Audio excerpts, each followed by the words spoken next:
Hello, I'm Jessica and welcome to my channel. Today I wanted to go over how to make this carry strap for your Yoto Mini, as well as a couple of other upgrades that I have been doing lately. I wanted to make a strap system that goes on this jacket without ruining the actual Yoto itself. So I got two jackets. I'm making two of these, one for each of my children, and then these replacement crossbody straps. I got these on Amazon, and I'll be sure to link them below. One of the other things you'll need is some form of this D-ring, and I will link these below and a few other ones that I've seen used. So this is the front part and the back part.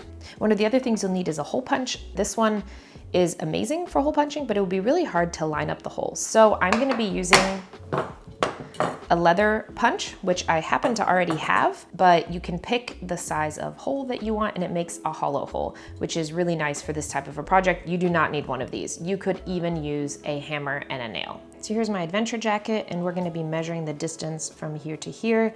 This is an ish, you don't have to use exactly my measurements. I have a sewing measuring tape. I think it makes it a little bit easier because it lays flat. We're looking at around 1.5 centimeters. So that means it's gonna be 0.75 centimeters is gonna be the halfway point. So I'm gonna take my favorite water-based Sharpie, which can wipe off to make my mark. And so I'm gonna make it at 0.75 or as closest to it as I can.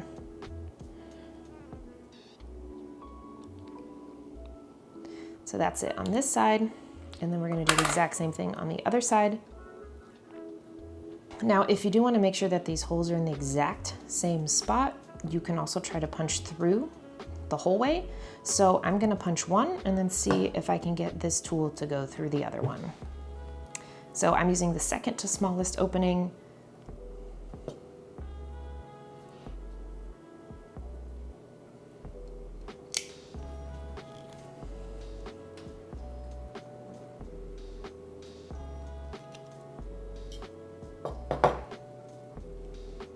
Definitely punched it out. There's the piece. So I'm trying to just line it up there and then see if I can go through. We'll see how close I was with measuring. I'm just turning it a little bit to make sure. So there we go. Now we know our holes are the exact same distance. And there are the holes, so I'm hoping in that location that they will not form any rips. Next, I need to see if this piece will fit through. I would say definitely. And then all you do is screw this piece onto there.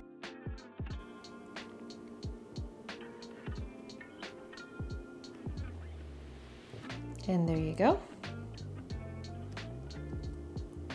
And that's what it looks like on the inside. You can definitely use a Phillips head screwdriver to really make sure it's nice and tight. And now we're gonna do the same to the other side.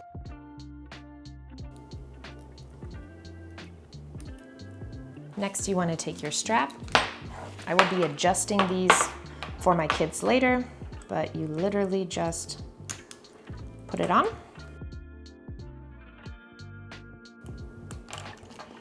So there you go, let me fit it on one of the Yotos now. I'm gonna say that looks really good. You could put little pads in here if you're worried about it scratching, but I mainly went with this color because it matched the handles on here.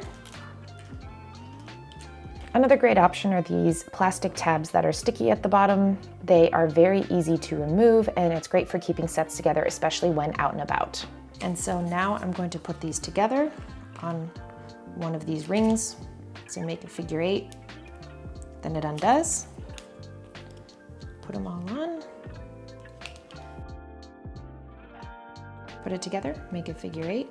Then you pretty much just put the card in, and they can literally walk around with it inserted, and the other ones will kind of hang while they're listening if they want to have kind of like a series. The only issue I see with having these little things on is if you want to have it in the top, it's gonna get in the way or get bent over time. But if you put it in the lower section, it's not a problem as far as storage in the official Yoto case. You can always get some labels like these. You can customize what you want the back to say, and they're from Inchbug. We've been really happy with them, as well as this company. I've used them in the past for a lot of things. So here is my Dymo label maker. Here I'm adding the cartridge in. I prefer to use the clear. It's really easy. I decided I wanted to label my Yoto cards with just a sticker label. And so we did our last name and then our phone number. And then you just hit the white print button at the top. And once it starts printing and it is done, you can hit the side gray button to cut it off. You then fold the paper to get the paper backing off, and then you can put the sticker on. They're very easy to remove, and hopefully someone will call me if found. And then I also put one inside my Yoto case, and I'm very shocked that it is still there and holding on great. Don't know how long it'll last, but just another idea. One of the other things you can do is use a label maker and label your Yoto player with some stickers. They come off easily, but if someone does look, they'll be able to find the owner. If you're worried about losing your Yoto and you don't want to rely on just a tag or a sticker on the back of it, you could use an Apple AirTag. We use these for our suitcases when we travel in our children's backpacks. So my husband 3D printed this little holder. However, there's all different types on Amazon that you can get, and I'll link some below. So you just snap it in and it has a hole at the top. And then you can do any type of a key ring through it. You could even sew it onto something. I have one of these key rings, and you just make a figure 8 to open it. And then you put that through the hole. And if you would like, you could attach it here to your Yoto player. And that is another way you could track it if it gets lost, left behind, or stolen. If there are any tips, tricks, or hacks that I have missed in this video, please be sure to comment below. I will also be linking a few of my other tutorials, like how I make full bleed stickers for the Yoto cards. I hope that you have a great day. Thanks so much for watching. Cheers!